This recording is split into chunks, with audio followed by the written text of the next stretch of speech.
We are discussing about appendicitis. Appendicitis क्या होता है और ये क्या क्या प्रॉब्लम क्रिएट कर सकता है बच्चों में। तो अपेंडिसाइटिस जैसा कि किसी भी वर्ड के पीछे अगर आइटिस वर्ड आता है इसका मतलब होता है इंफ्लामेशन। क्या होता है? इंफ्लामेशन।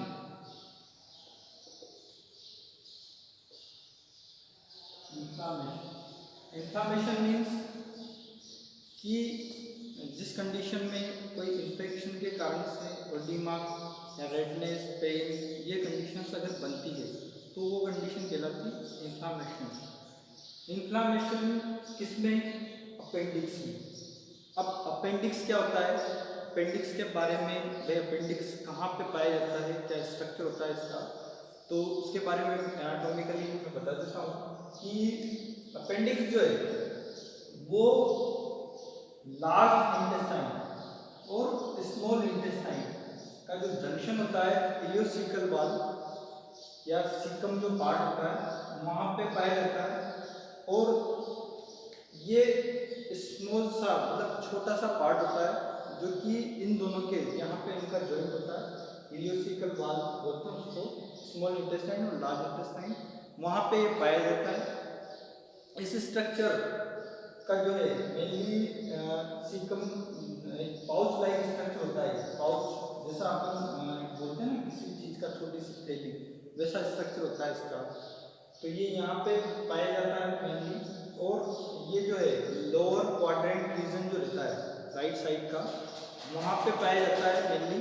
और इसको मतलब इस एरिया में जो है यहाँ पे जब कभी इसमें इन्फ्लामेशन होगा तो इस एरिया में पेन होगा, एब्डोमिनल क्रैम्प होंगे, वो कंडीशंस इसमें बन सकती है, वो हम डिस्कशन करेंगे। तो इसकी डेफिनेशन या इसका इंट्रोडक्शन क्या है? तो ये अपेंडिक्स जो है उसमें इन्फ्लामेशन हो जाना, और इन्फ्लामेशन होने के फलस्वरूप उसकी जो कंडीशन है उसमें जो है रेडनेस पेन या जो सिम्टम्स है वो आना शुरू हो जाएंगे। तो इन्फ्लामेशन ऑफ अपेंडिक्स जो है क्या कहलाता है? अपेंडिसाइटिस। अब अपेंडिसाइटिस के बारे में, इसके इटियोलॉजिकल फैक्टर्स के बारे में अगर हम देखते हैं तो इटियोलॉजिकल फैक्टर जो है मेनली इसके इस एरिया में किसी प्रकार का कोई ऑब्स्ट्रक्शन आ जाए, किसी प्रकार की कोई रुकावट या ऑब्स्ट्रक्शन किसी की वजह से भी इसमें इन्फ्लामेशन हो सकता है। इसके अलावा कुछ वायरल या बैक्टीरियल इन्फेक्शन जो अदर पार्ट्स है उनमें या इसमें, उसकी वजह से भी ये इसमें जो है इन्फ्लामेशन हो सकता है। तीसरी चीज ऑब्स्ट्रक्शन में जो है एक कार्सिनोमा या कैंसर, जो इसके सीरीज ऑर्गन्स हैं उनमें अगर कार्सिनोमा या कैंसर होगा तो उस कंडीशन की वजह से भी ये कंडीशन बन सकती है। इसके अलावा एक गाल स्टोन,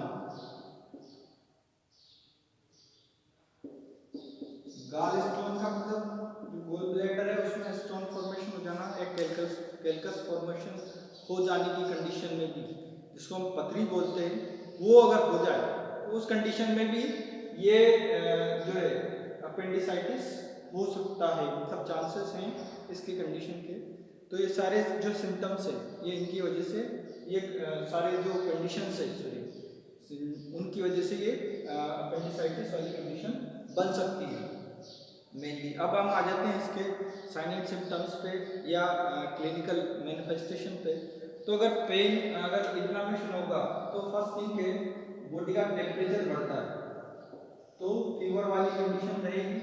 इसके अलावा पेन होगा क्योंकि इन्फ्लामेशन के सिम्टम्स हैं, और पेन होगा कहाँ पे? Right quadrant region, lower quadrant region जो है उसमें होगा।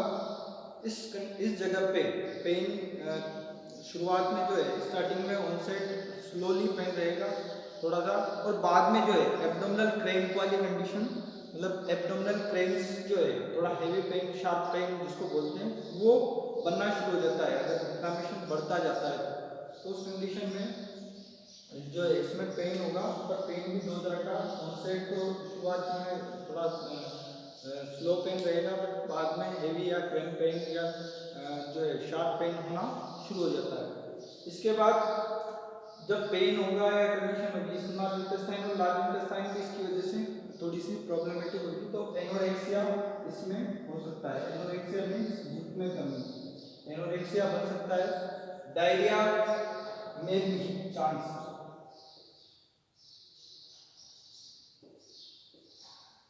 होते हैं डायरिया के डायरिया भी हो सकता है। इसके अलावा कॉन्स्टिपेशन, क्योंकि ये जो है ये लार्ज इंटेस्टाइन और स्मॉल इंटेस्टाइन दोनों को प्रभावित करता है, और यहाँ पे जो है जो फूड या फ्लूइड का एब्जॉर्प्शन है या एक्सक्रीशन है वो होना शुरू हो जाता है। बट अगर दोनों इसकी वजह से इसके इन्फ्लामेशन की वजह से अगर ये दोनों प्रभावित होती हैं, स्मॉल इंटेस्टाइन और लार्ज इंटेस्टाइन, तो उस कंडीशन में वाटर का एब्जॉर्प्शन नहीं होगा, और जो वाटर का एब्जॉर्प्शन नहीं होगा तो डायरिया वाली जैसी कंडीशन बनती है। तो उस कंडीशन की वजह से जो है कॉन्स्टिपेशन वाली कंडीशंस बन सकती है। इसके अलावा इसमें दो स्पेसिफिक सिम्टम्स होते हैं, एक तो सोज साइन बनता है। सोज साइन का मतलब होता है कि अगर हम इसकी पेशेंट की राइट लेग को अगर फ्लेक्स करते हैं, ऊपर उठाते हैं, तो उसकी वजह से जो इसमें प्रेजेंट होते हैं सोज मसल्स, वो मसल्स एक तरह से इसमें पेन करना शुरू कर देंगे, तो सोज साइन होता है। इसके अलावा एक रोसिंग साइन होता है। रोसिंग साइन में मतलब क्या होता है कि अगर आपकी बॉडी में जो रीजन है, मतलब इसका जो एरिया है, जो राइट क्वाड्रेंट रीजन है, इसके अलावा एक लेफ्ट क्वाड्रेंट रीजन होता है, लेफ्ट वाला, अगर उसको हम पाल्पेट करते हैं एब्डोमिनल कैविटी के जो लोअर क्वाड्रेंट रीजन होता है लेफ्ट वाला, उसको अगर हम पाल्पेट करते हैं एंटी क्लॉकवाइज, तो जब उसको पाल्पेट करेंगे तो उस कंडीशन में जो लेफ्ट वाले रीजन को अगर हम पाल्पेट करते हैं तो राइट वाले रीजन जिस जगह पे कि अपेंडिक्स प्रेजेंट है वहाँ पे भी पेन होना शुरू हो जाएगा। तो ये कंडीशंस इसमें बन सकती है, मतलब ये सिम्टम्स इसमें होते हैं। इस एरिया को जो है मैकबर्नी पॉइंट भी बोलते हैं, जहाँ पे कि अपेंडिक्स या अपेंडिसाइटिस प्रेजेंट होता है, उसको मैकबर्नी पॉइंट भी बोला जाता है। तो इसके सिम्टम्स होते हैं। अब हम आ जाते हैं इसकी पैथोफिजियोलॉजी पे। और पैथोफिजियोलॉजी में सबसे पहले जो इसके सिम्टम्स है, इटियोलॉजिकल फैक्टर्स में जैसे इटियोलॉजिकल फैक्टर्स में सबसे पहले जैसे हमने ज़्यादातर रीजन जो पढ़े वो क्या है, ऑब्स्ट्रक्शन। क्या होता है ऑब्स्ट्रक्शन, ज़्यादातर जो है जैसे गॉलस्टोन पड़ी या कार्सिनोमा बनती है या अदर कोई कॉजेज है जिनके कारण से ऑब्स्ट्रक्शन हुआ है, तो उस कंडीशन की वजह से या फिर किसी प्रकार का इन्फेक्शन की वजह से भी इन्फ्लामेशन वाली कंडीशन बन सकती है।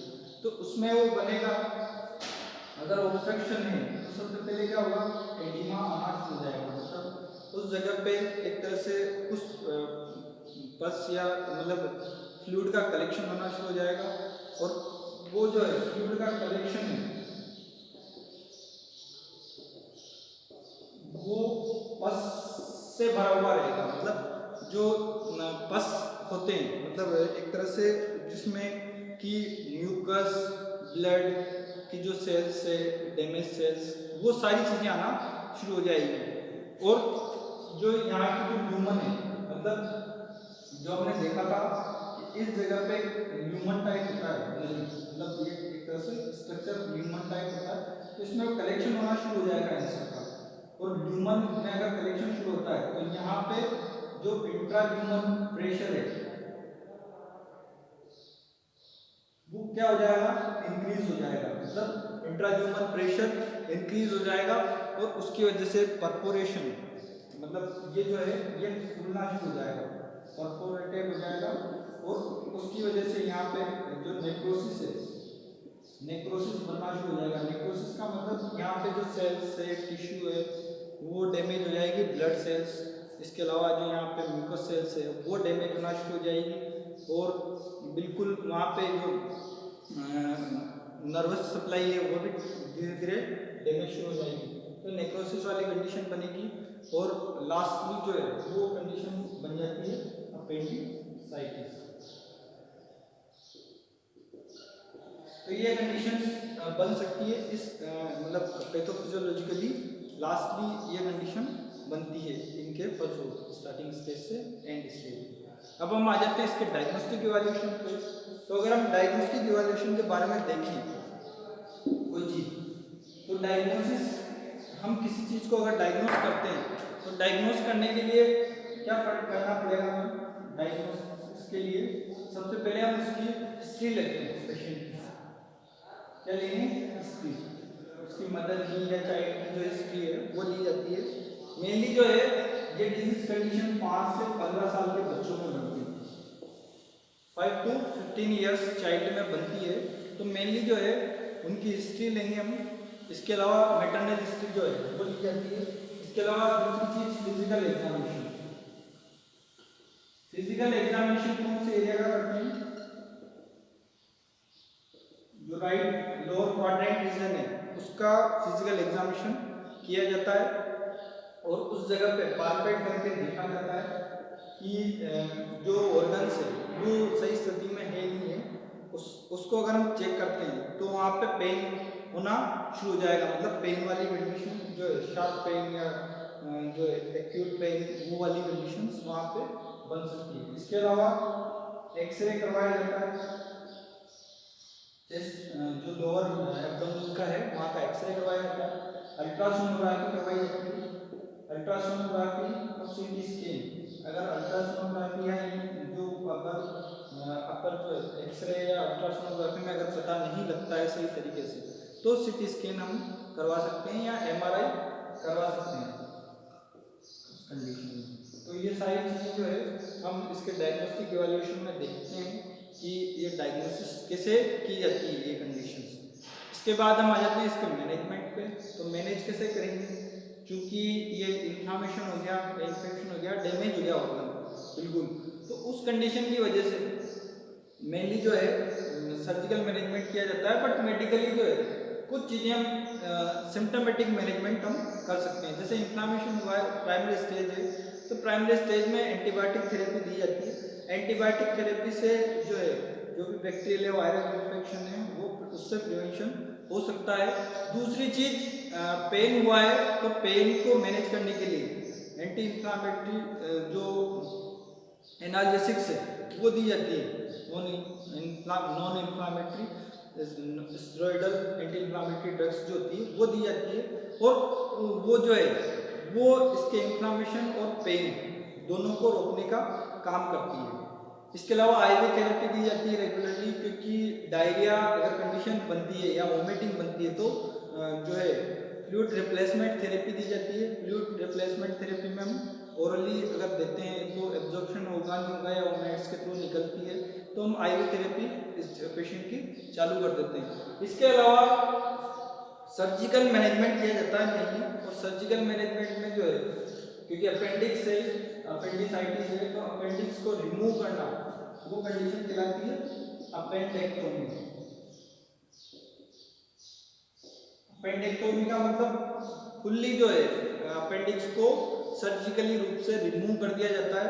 सर्जिकल रिमूवल ऑफ अपेंडिक्स ये कहलाता है अपेंडेक्टोमी। इसके अलावा लेप्रोस्कोपिक सर्जरी की जाती है। लेप्रोस्कोपिक सर्जरी के थ्रू भी ये जो है अपेंडेक्टोमी या जो कंडीशन है, जो पार्ट है वो सर्जरी भी, लेप्रोस्कोपिक सर्जरी भी, सर्जरी के थ्रू भी अपेंडेक्टोमी की जा सकती है। इसके अलावा पेशेंट को हेल्थ एजुकेशन दी जाती है। पेशेंट के जो फैमिली मेम्बर्स हैं उनको कि इसको जो है फ्लूइड थेरेपी रेगुलरली चालू करना है। इसके अलावा पेशेंट को जो है प्री ऑपरेटिव और पोस्ट ऑपरेटिव मैनेजमेंट